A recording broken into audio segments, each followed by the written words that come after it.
They say words can't kill, but I know better, because mine did. It wasn't during a fight that burned hot and fast.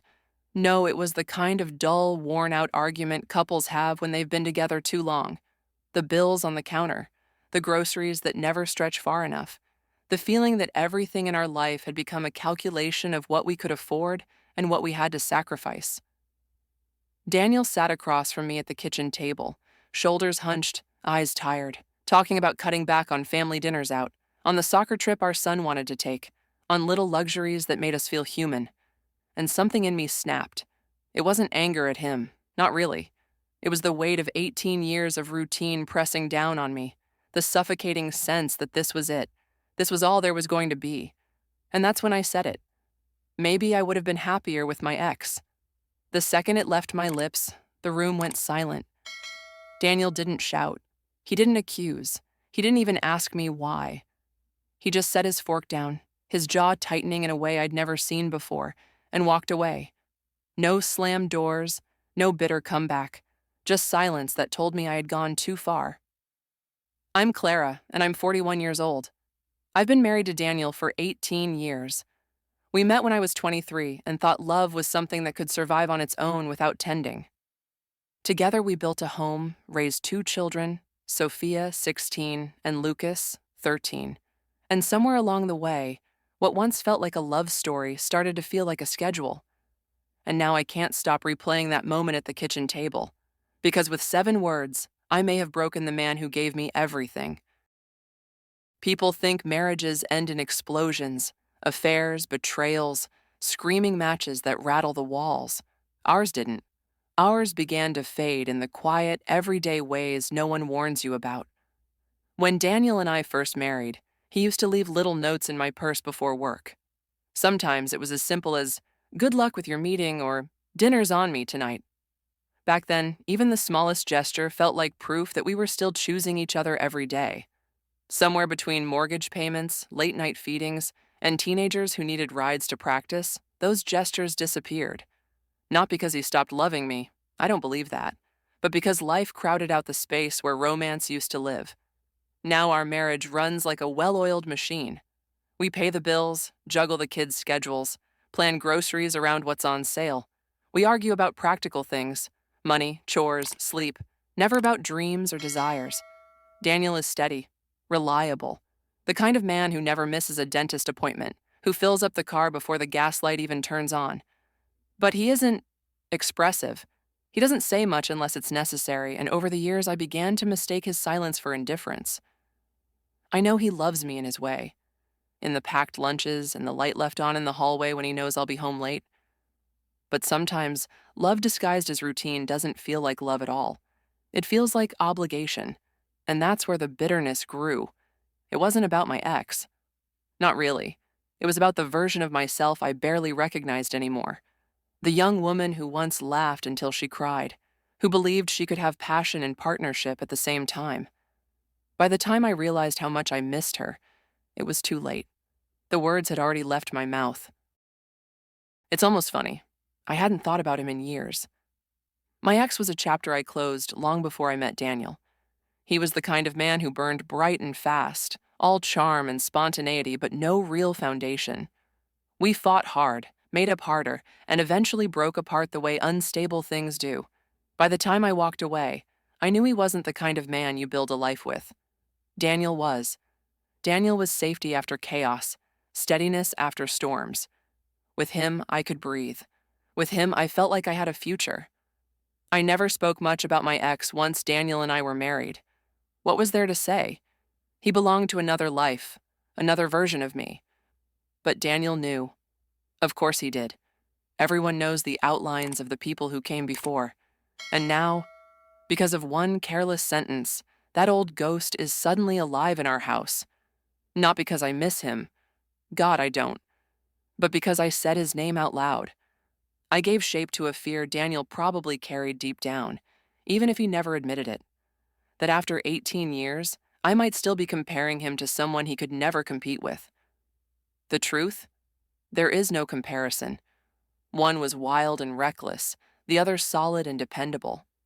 But in that moment at the kitchen table, My ex became something far more dangerous than a man. He became a shadow Daniel can't fight, because shadows live in the mind, and once they're there, they're impossible to silence.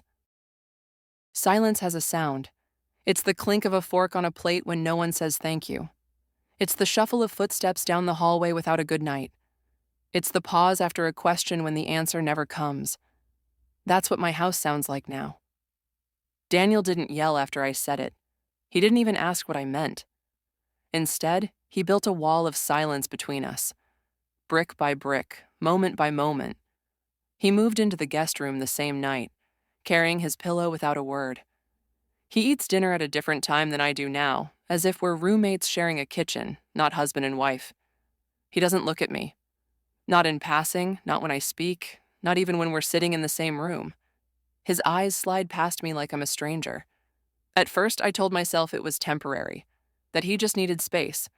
But days turned into weeks, and the silence has only deepened. I'd almost prefer anger. At least anger has heat. Something you can touch. This is cold, empty. Our children feel it too. Sophia lingers at the table, eyes darting between us, waiting for one of us to break the tension. Lucas cracks jokes louder than usual, desperate to fill the void. But nothing changes. Daniel gives them small smiles, answers their questions, and then leaves the room. It feels like he's punishing me in the cruelest way possible, by erasing me without ever saying a word. And the worst part? It's working. I lie awake at night in our empty bed, aching for a sound, any sound, that means he still sees me, still feels something. Even anger would be better than this quiet void, but all I hear is the silence. I've lost track of how many times I've said I'm sorry. The first night after it happened, I knocked on the guest room door, voice shaking, and whispered through the wood, "Daniel, I didn't mean it. I was angry. Please, don't take it to heart." Silence. The next morning, I tried again, following him into the kitchen. It wasn't about him. I don't even think about him. It was just a stupid thing I said because I was tired and frustrated. He nodded once, not at me, but at the coffee machine, as if he'd heard background noise. Then he left for work without another word. Every day since, I've tried to untangle the damage with explanations, apologies, desperate reassurances. But every word I speak seems to fall flat against the wall he's built. He doesn't fight back, doesn't argue, doesn't even roll his eyes.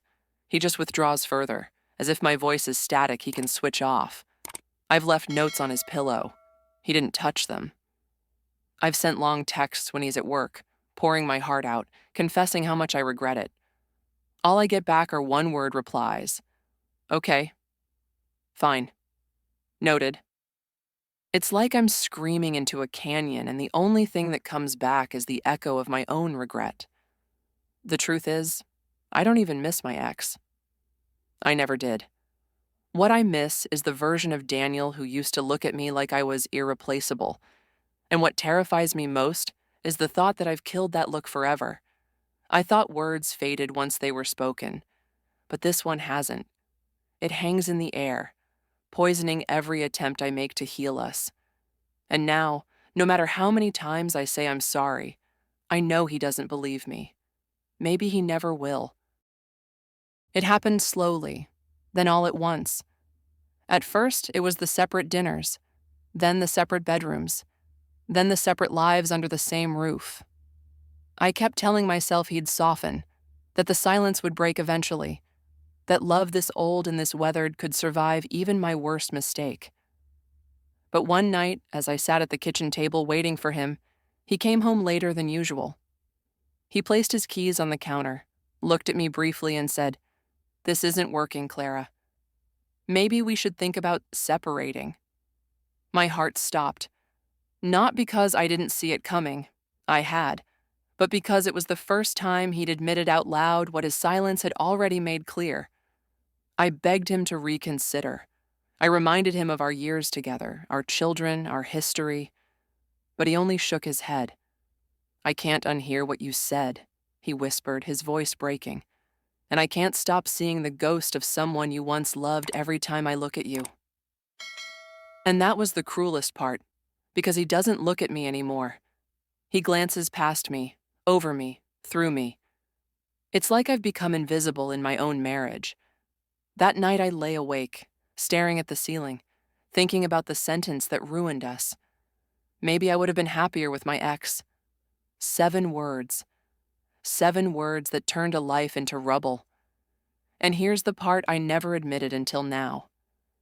If he had said the same to me, if Daniel had ever looked me in the eye and whispered that maybe he would have been happier with someone before me, I don't think I would have survived it either. I finally understand. Sometimes it's not the fights that break you, it's the comparisons, the suggestion that the life you built together was second best, that you were never enough, and now he doesn't see me anymore. And maybe I no longer deserve to be seen.